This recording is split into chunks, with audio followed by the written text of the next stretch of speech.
कैसे हैं आप सब। आई होप आप सब अच्छे होंगे। तो आज का अपना टॉपिक है 9th क्लास का चैप्टर 7 त्रिभुज। जो ये चैप्टर रहेगा ये अपने 10वीं में भी आएगा। ठीक है, तो यहाँ पे आप अच्छी तरीके से समझ लो ताकि आने वाली क्लास में अपने कोई भी दिक्कत ना आए। ठीक है, तो जो ये चैप्टर है इसके बारे में अपन पहले कुछ बेसिक जानकारी हासिल कर लेंगे। ठीक है, जो ये चैप्टर है इसके बारे में कुछ बेसिक चीज़ें हैं उनको देखेंगे, उसके बाद में अपन सवाल करेंगे। तो जिन्होंने वीडियो को लाइक नहीं किया वो वीडियो को लाइक कर दें, और जो बच्चे अपने साथ नए जुड़े हैं वो अपने चैनल को सब्सक्राइब कर दें और सभी बच्चों में शेयर कर दें। ठीक है, तो करते हैं आज की क्लास को अपन स्टार्ट। तो सबसे पहले अपन जान लेते हैं कि त्रिभुज किसे कहते हैं।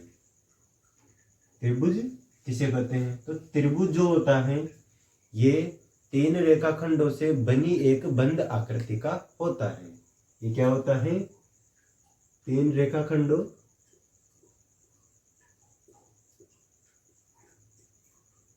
से बनी बंद आकृति, बंद आकृति होती है। तो त्रिभुज किसे बोलेंगे अपन? 3 रेखाखंडों से बनी बंद आकृति को अपन त्रिभुज कहते हैं। ठीक है, ये अपना एक सेकेंड,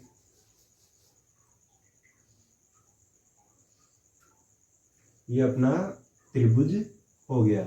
नाम दे देते हैं इसका ABC। ठीक है, तो त्रिभुज किसको बोलेंगे अपन? 3 रेखाखंडों से बनी एक बंद आकृति को अपन त्रिभुज कहते हैं। आगे त्रिभुज की परिभाषा समझ में, उसके बाद में देखते हैं अपन कि जो त्रिभुज होता है इसमें 3 ही शीर्ष होते हैं। 3 शीर्ष होते हैं। 3 शीर्ष कौन कौन से हो जाएंगे? ABC। कौन कौन से? ABC।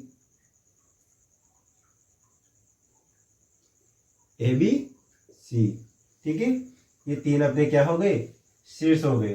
और 3 ही क्या होती हैं? भुजा होती है।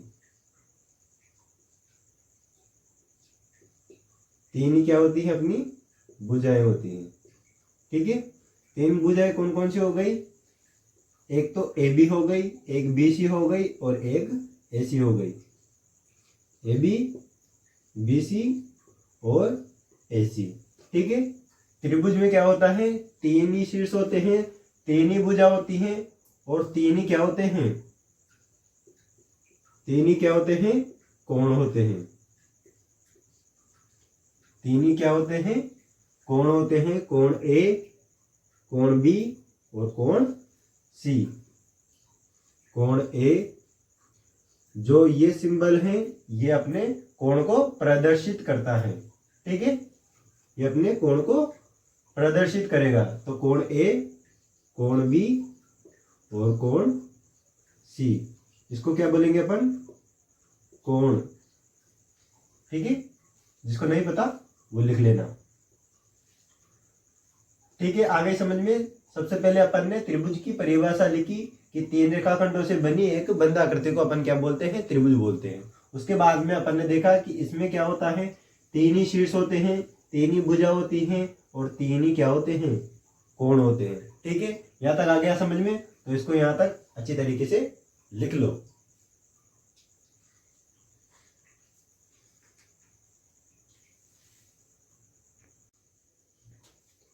ठीक है, तो उसके बाद में देखते हैं अपन सर्वांग सम। ठीक है, त्रिभुज अपन ने समझ लिया कि त्रिभुज अपन 3 रेखाखंडों से बनी आकृति को बोलते हैं। इसके 3 शीर्ष होते हैं, 3 ही कोण होते हैं और 3 ही क्या होते हैं? भुजा होते हैं। 3 ही क्या होती हैं? भुजा होती है। इसके बाद में देखते हैं अपन सर्वांग सम। सबसे पहले देखते हैं कि सर्वांग सम का अर्थ क्या होता है। इसका अर्थ क्या होगा, सभी प्रकार से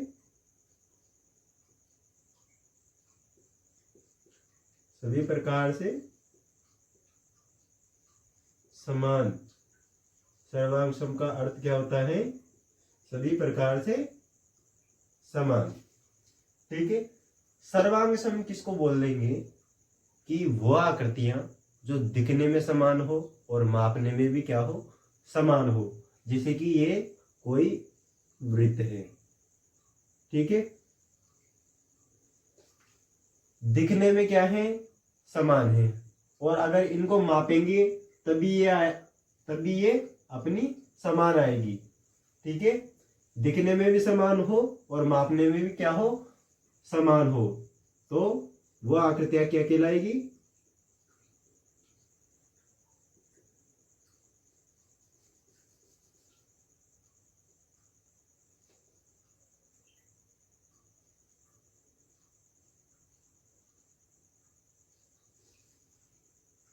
जो दिखने में भी समान हो और मापने में भी समान हो, वह आकृतियां अपनी सर्वांग सम कहलाएगी। जैसे कि अपन ने ये दो वृत्त ले लिए, ठीक है, अपन ने ये दो वृत्त ले लिए, अब ये दिखने में भी समान है और अगर इनको मापेंगे तब भी ये समान ही आएंगे, अतः ये दोनों आकृतियां क्या हो गई, सर्वांग सम आकृतियां हो गई। ठीक है, तो उसके बाद में देखते हैं, अपन एक और ले लेते हैं आकृति।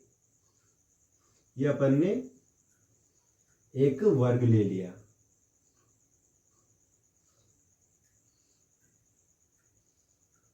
ये अपन ने दूसरा वर्ग ले लिया।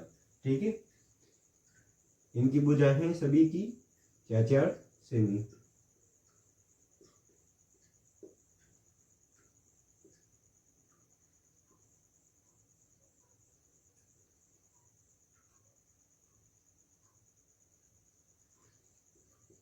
ठीक है, अब ये आकृतियां देखो दिखने में समान है, अगर इनको मापें तो ये भी 4 सेमी की, ये भी 4 सेमी की, ये भी 4 सेमी की, ये भी 4 सेमी की, और इधर भी चारों भुजाएं 4 सेमी की। ठीक है, जो दिखने में और मापने में समान आए वही अपनी क्या है, सर्वांग सम आकृतियां हैं। ठीक है,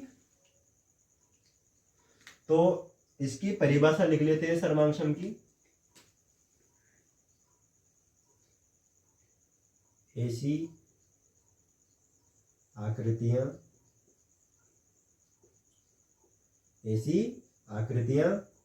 जो दिखने में समान हो, दिखने में समान हो तथा मापने में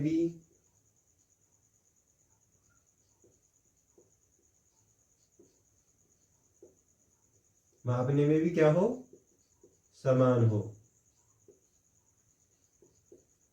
वह आकृतियां क्या कहलाती हैं, वह आकृतियां सर्वांग सम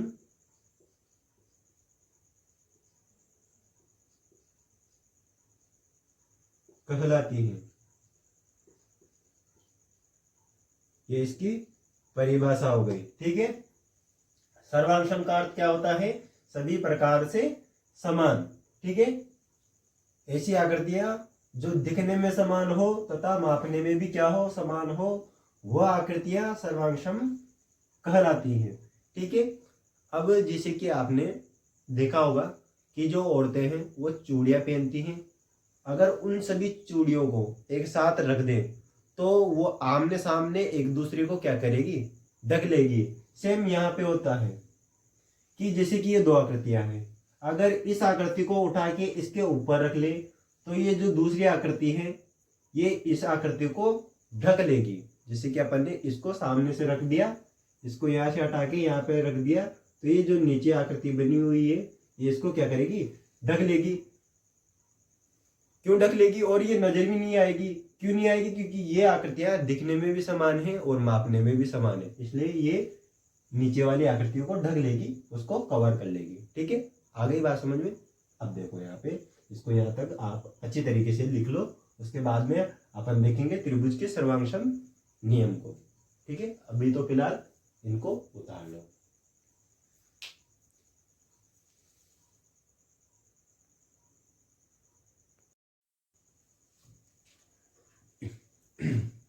तो देखो इधर अपन अब पढ़ेंगे त्रिभुज की सर्वांग क्षमता। ठीक है,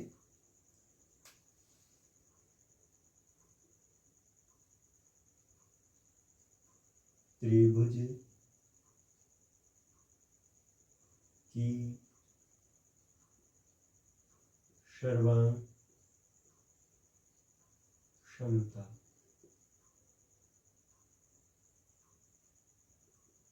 देखो इधर, अच्छा पहले इनका नाम दे देते हैं त्रिभुजों को। इसका दे देते हैं ABC, इसका दे देते हैं PQR। दे दिया नाम अपन ने।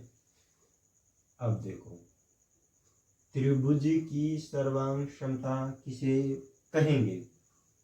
ठीक है, तो इसकी दो परिभाषाएं होती हैं, आपको दोनों बता देता हूं मैं। जैसे कि पहली परिभाषा हो जाएगी अपने कि वह त्रिभुज जिनके संगत कोण और संगत भुजाएं बराबर हो, वह त्रिभुज क्या कहलाएंगे, सर्वांग सम कहलाएंगे। ठीक है, पहली परिभाषा क्या हो गई, वह त्रिभुज जिनके संगत कोण और संगत भुजाएं बराबर हो, वह त्रिभुज सर्वांगसम कहलाते हैं, सर्वांगसम कहलाते हैं।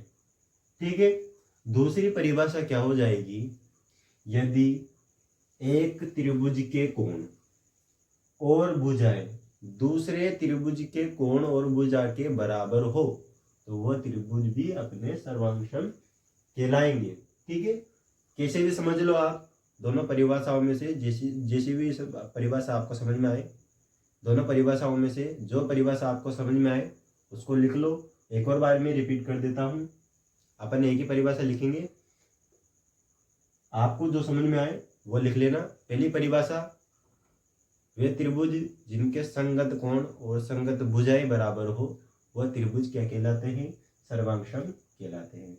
उसके अलावा दूसरी परिभाषा हो जाएगी, यदि एक त्रिभुज के कोण और भुजाएं दूसरे त्रिभुज के कोण और भुजा के बराबर हो, तो वह त्रिभुज भी अपनी क्या कहलाएंगे, सर्वांगसम कहलाएंगे। ठीक है, तो अपन इसी परिभाषा को लिखेंगे।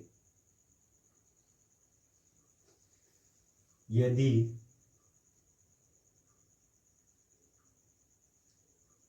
एक त्रिभुज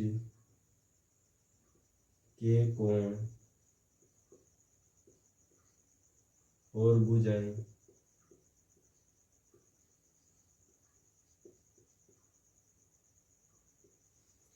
दूसरे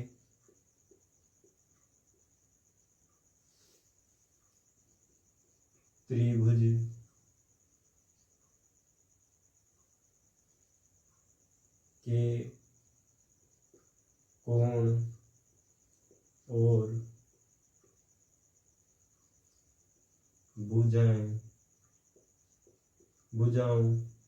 और भुजाओं के बराबर हो,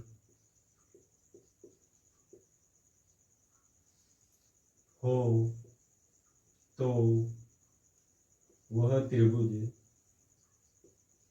वह त्रिभुज सर्वांगसम कहलाते हैं, सर्वांगसम कहलाते हैं। ठीक है, एक परिभाषा तो ये हो गई। दूसरी परिभाषा अपन ने क्या बताई थी कि वे त्रिभुज जिनके संगत कोण और संगत भुजाएं बराबर हो, तो वह त्रिभुज भी क्या कहलाते हैं, सर्वांगसम कहलाते हैं। और ये दूसरी परिभाषा हो गई कि यदि एक त्रिभुज के कोण और भुजाएं दूसरे त्रिभुज के कोण और भुजाओं के बराबर हो, तो वह त्रिभुज सर्वांगसम कहलाएंगे। ठीक है, तो इस परिभाषा के हिसाब से, ठीक है, इस परिभाषा के हिसाब से अपने 3 कोण होते हैं, ये अपन ने पहले पढ़ लिया था कि त्रिभुज के 3 कोण होते हैं, 3 भुजाएं होती हैं और 3 ही शीर्ष होते हैं। यहाँ पे बात हो रही है कोण और भुजाओं की। तो कोण कौन कौन से हो जाएंगे? इस वाले त्रिभुज में तो हो जाएंगे कोण ए, कोण बी, कोण सी, और इसमें हो जाएंगे कोण ए, कोण बी, कोण क्यू और कोण आर। भुजाएं इस वाले त्रिभुज में ए बी, बी सी और ए सी, और इस वाली त्रिभुज में पी क्यू, क्यू आर और पी आर। ठीक है। अब ये बोल रहा है कि एक त्रिभुज के कोण, मतलब इस त्रिभुज के कोण और भुजाएं दूसरे त्रिभुज के कोण और भुजा के बराबर हो तो वह त्रिभुज क्या कहलाता है? सर्वांशम कहलाता है। ठीक है। तो इसी परिभाषा के हिसाब से अपन लिखेंगे। सबसे पहले कोण लिख लेते हैं। सबसे पहले लिखेंगे कोण। जैसे कि मान लो कोण ए बराबर कोण पी हो गया। ठीक है। इस परिभाषा के अनुसार अपने कोण ए बराबर कोण पी कर दिया अपन ने। ठीक है। जैसे कि मान लो ये सिर्फ अपन ने माना है, यहाँ पे आपको समझाने के लिए मैं बता रहा हूं। ठीक है। अगर मान लो ये कोई 60 डिग्री का कोण है, ठीक है, और अगर क्यू 60 डिग्री का है तो अपन ए बराबर पी नहीं लेंगे, ए बराबर क्यू लेंगे, क्योंकि यहाँ पे बराबर कोण और बराबर भुजाओं की बात हो रही है। तो बराबर कोण ए 60 का है तो जो कोण दूसरे त्रिभुज में 60 डिग्री का होगा तो वो ए के बराबर होगा। ठीक है। तो अपन सिर्फ यहाँ पे समझाने के लिए लिख रहे हैं कि कोण ए बराबर कोण पी है, कोण बी बराबर कोण क्यू है, कोण सी बराबर कोण आर है। ठीक है। ये अपन केवल समझने के लिए लिख रहे हैं। ठीक है।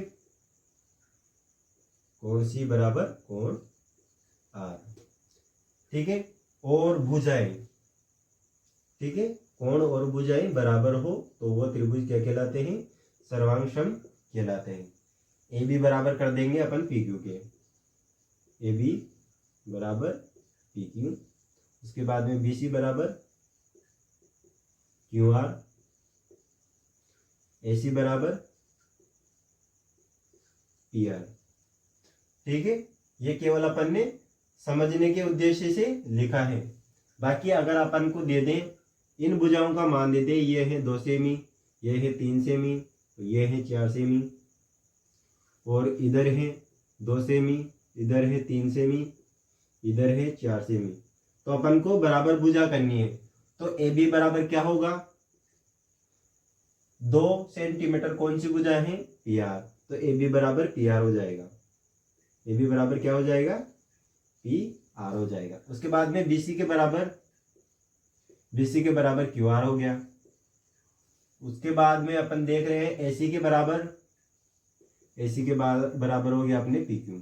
ठीक है। तो सवालों में अपन को मान देगा तो उसके बराबर लेके आना होगा अपन को। ठीक है। अभी अपने पास मान नहीं है, केवल अपन समझने के उद्देश्य से लिख रहे हैं इनकी परिभाषाएं और इनके मान। ठीक है। अपन सिर्फ ये समझने के उद्देश्य से लिख रहे हैं। आ गई बात समझ में? त्रिभुज की सर्वांगसमता का नियम क्या है अपना? कि एक त्रिभुज के कोण और भुजाएं दूसरे त्रिभुज के कोण और भुजाओं के बराबर हो तो वह त्रिभुज क्या है? अपने सर्वांगसम है। ठीक है। अच्छा, अपन ने ये सब देख लिया। अपन ने ये तो देखा ही नहीं कि सर्वांगसम का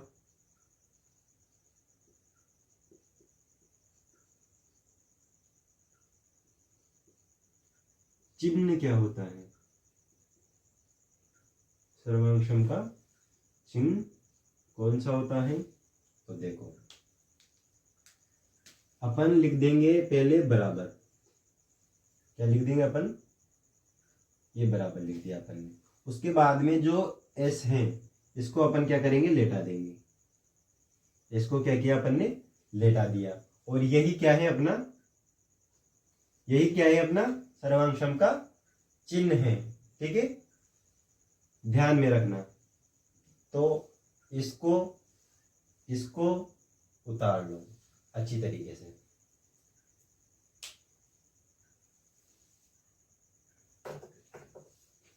तो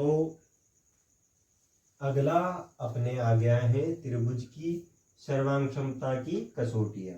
कसौटियां बोल दो या नियम बोल दो, बात एक ही है। ठीक है, तो देखते हैं क्या है। सबसे पहले अपने हैं यस ए यस, भुजा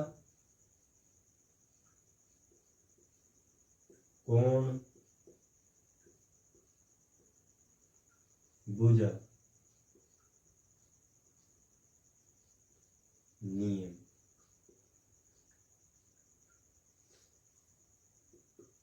भुजा कोण भुजा, ठीक है। जो ये एस ए एस कसौटी है, इसकी परिभाषा अपन यहां से भी निकाल सकते हैं कि एक त्रिभुज की दो भुजाएं और उनके अंतर्गत कोण दूसरे त्रिभुज की दो भुजाओं और उसके अंतर्गत कोण के बराबर हो तो वह दोनों त्रिभुज क्या होते हैं, सर्वांगसम होते हैं। ये अपने एस ए एस नियम कहता है। आ गई बात समझ में? दोबारा देख लो। ये नियम अपना क्या कहता है, एस ए एस नियम क्या कहता है कि एक त्रिभुज की दो भुजाएं और उनके अंतर्गत कोण दूसरे त्रिभुज की दो भुजाओं और उनके अंतर्गत कोण के बराबर हो तो वह दोनों त्रिभुज भी अपने क्या होते हैं, सर्वांगसम होते हैं। आ गई बात समझ में? देखो अब यहाँ पे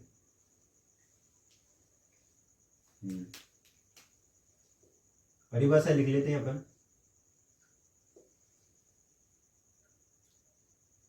एक त्रिभुज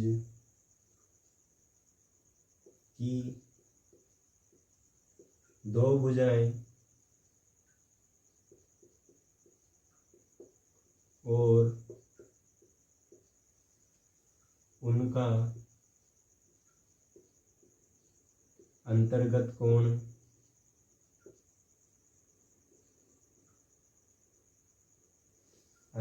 कोण दूसरे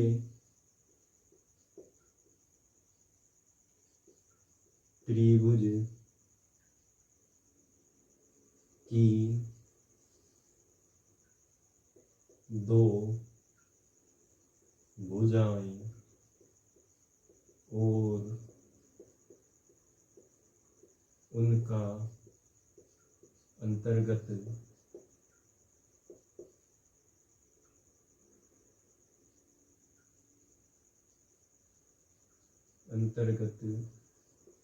कोण बराबर हो तो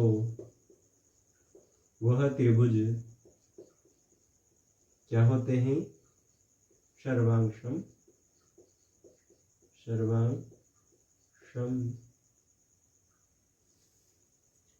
होते हैं। ठीक है माय डियर स्टूडेंट, ये इसकी परिभाषा हो गई कि मान लो ये कोई त्रिभुज है, इसकी अपन को दो भुजाएं बराबर देगा, ठीक है, और एक कोण बराबर देगा दूसरे त्रिभुज के दो भुजाओं और एक कोण के बराबर। ठीक है, जैसे कि मान लो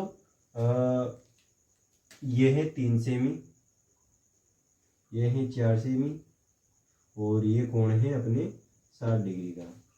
सेम इधर देख लेते हैं अपन, ये भुजा हो गई 3 सेमी, ये हो गई 4 सेमी, ये हो गया अपना 60 डिग्री का कोण।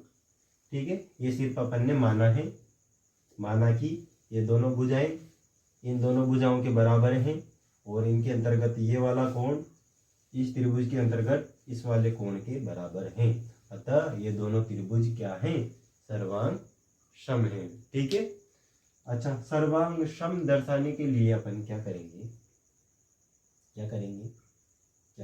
देखो इधर। अब जैसे कि मान लो अपन को दर्शाना है कि ये दोनों त्रिभुज क्या हैं, सर्वांगसम हैं, तो त्रिभुज ए बी सी सर्वांगसम